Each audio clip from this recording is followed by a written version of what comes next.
It's natural to say, I wish we had a superhero here, when a tragedy strikes. But in reality here on Earth, if one existed, life wouldn't be all punch and roses.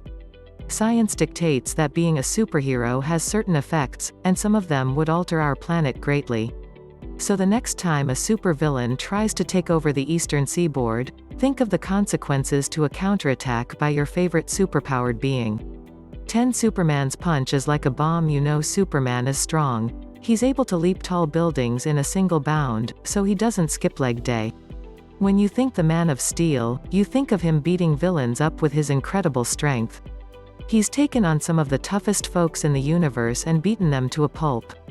But if Superman was around in real life, the last place you'd want to be is anywhere near one of his fights. Superman can lift 200 quintillion tons, with one arm.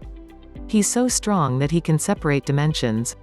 If you accept that Superman can't break the laws of physics, then he can travel at just below the speed of light, as nothing with mass can break that speed. This means that his arm could move at that same speed. His fist would pack 190 quadrillion joules worth of power. That's 2,800 times more powerful than the nuclear bomb dropped on Hiroshima. Traveling at that speed would be hot, as in just a shade under 80 quadrillion degrees Celsius, 144 quadrillion degrees Fahrenheit. From his hand at his side to your jaw, it would take 3.4 nanoseconds to hit you. His punch would be lethal, to everyone within 24 kilometers, 15 miles. The force he exerts would leave a 1 kilometer, 0.6 miles, crater in the ground and be equal to 1.3 million atomic bombs going off. You would turn into quark-gluon plasma, which is the stuff that was around when the Big Bang happened and led to life. So you would be dead, but on the good side, you'd create a new universe eventually. 9. It costs more than a ton of money to be Batman. You could say that billionaires could get themselves into tip-top shape and, if they're smart enough, build everything that Batman needs. However, the operating costs would be high, and that's just part of it. There's more than one Batcave. Regardless of the movie or the comics, there's at the least the traditional Batcave, plus one in Gotham. The Batcaves will run you about $2 million. If you throw in the costume, which includes Kevlar belts, boots, the grappling hook, the bodysuit, Kevlar again, Bruce digs Kevlar, the cape that can fly, his helmet, batarangs, plus the vehicles, the Batmobile and the Batwing, that flying device in Dark Knight Rises, you're looking at a ton of loot. And we haven't even factored in the cost of gas, both for the Batmobile and the Batwing. When you add it all up, you're looking at an out-of-the-box startup cost of over $79 million. Obviously, as the years go by, you wouldn't need to spend that every year, unless you trash your Batwing yearly. In 2015, Bill Gates could give $10,000 to every single Gotham citizen and still have $69 billion left. It's estimated that billionaire Bruce Wayne is worth at least $6.9 billion, so it's not like he couldn't pull being Batman off financially. However, the cost on his health is a bird of a different feather, or a bat of a different. Leather. If Batman is out every night fighting crime, and he's not superhuman but rather just in really good shape, he's still going to break down. If we accept some comic history for Bruce Wayne, he was 188 centimeters, 6 feet 2 inches, and 84 kilograms, 185 pounds, when he started training, at about 20% body fat. After his training, he's now 95 kilograms, 210 pounds, with 10% body fat. His bones would actually be denser, which would help the fighting. Muay Thai fighters have stronger shins from kicking, as would Batman. But because he's patrolling at night, he's not getting proper rest, and with all those hits to the head that he takes, he wouldn't have a long shelf life. The average NFL running back lasts less than 3 years as a pro. We can assume that Batman will at the least take a pounding similar to a running back, hitting walls and people and exerting his body nightly. Batman would have a tough time lasting much longer than 3 years doing all that he does. 8. Thor would destroy the world. Practically speaking, Thor's hammer isn't that heavy. It's 19.2 kilograms, 42.3 pounds, according to the comics. But it's only that weight to those worthy of yielding said hammer. To everyone else, it's the heaviest thing ever. The hammer was conceived in a dying star, and stars are heavy. How heavy? If a neutron star went supernova, the mass created would be 2 times greater all the mass on Earth but would only have the volume of a sugar cube. So if you size a sugar cube to the dimensions of Thor's hammer, you end up with a hammer that weighs 4.5 quadrillion kilograms, 10 quadrillion pounds. Just dropping said hammer would pretty much end all life on Earth. The Russian Tsar Bomba created the biggest nuclear explosion ever with clouds that rose 64 kilometers, 40 miles, high. Thor's hammer would be 1.3 million times that. That's at least as strong as the asteroid that hit Earth and killed the dinosaurs. And this is just dropping it, not actually hitting anything on purpose. Also, once the hammer hits the ground, it's not going to stop. Given its denseness, it would go all the way to the Earth's core. But unfortunately, Thor wouldn't have to drop it for it to kill you.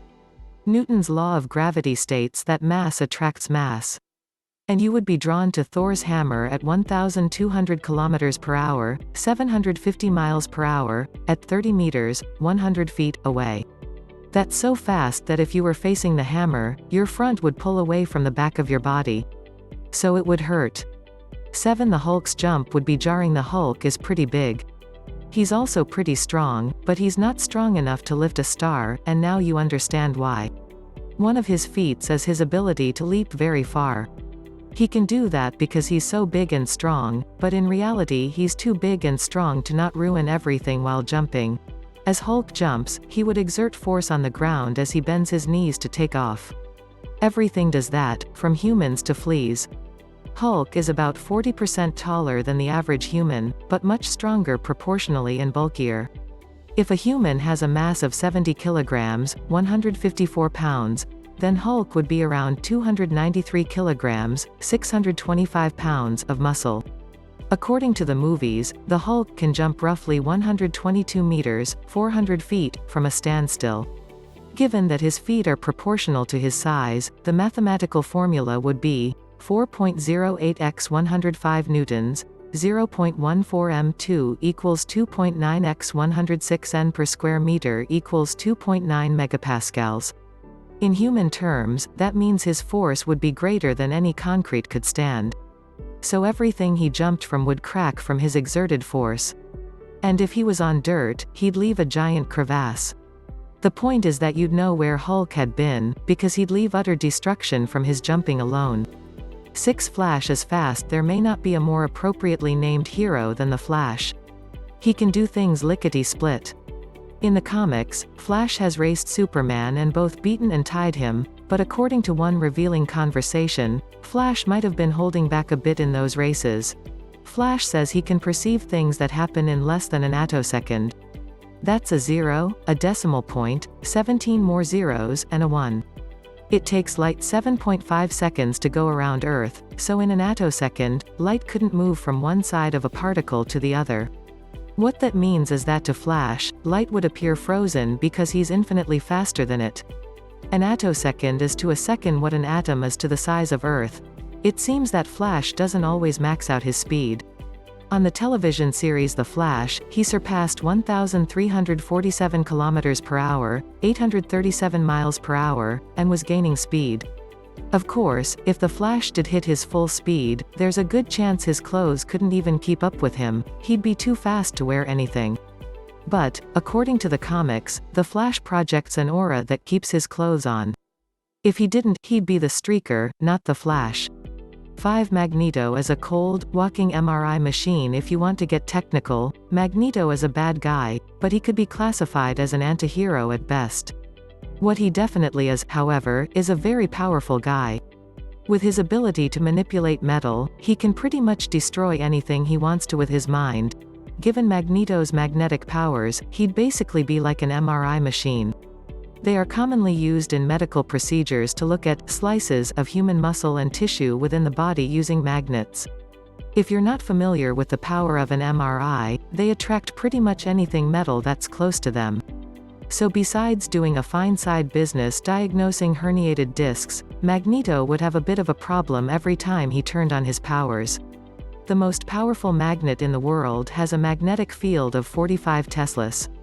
The strongest magnet known is the neutron star soft gamma repeater, which could slow down a train on Earth, from the Moon. Given that Magneto could move the Golden Gate Bridge, his power would be approaching the soft gamma repeater. That means he would be attracting everything as he activated his mutant gift. In order to create the type of magnetic abilities that Magneto would have in real life, superconductive, things have to be cold. How cold, you ask? How about -135 degrees Celsius, -211 degrees Fahrenheit? But Magneto doesn't exactly follow the laws of physics. He can seemingly move objects heavier than he is, which is impossible. So if Magneto were walking around, he'd be freezing, and every time he turned on his powers he'd get stuck to a car. Wolverine still gets concussions. Wolverine is one of the most popular comic characters. His fame pushed him to the de facto starring role in X-Men, Days of Future Past, even though it wasn't comic book canon.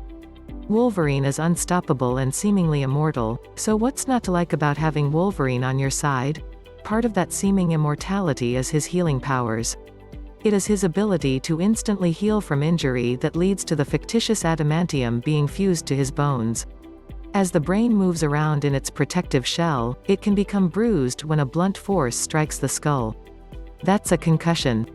Having metal around the skull would not decrease his likelihood of concussing, he would still concuss just like everyone else does.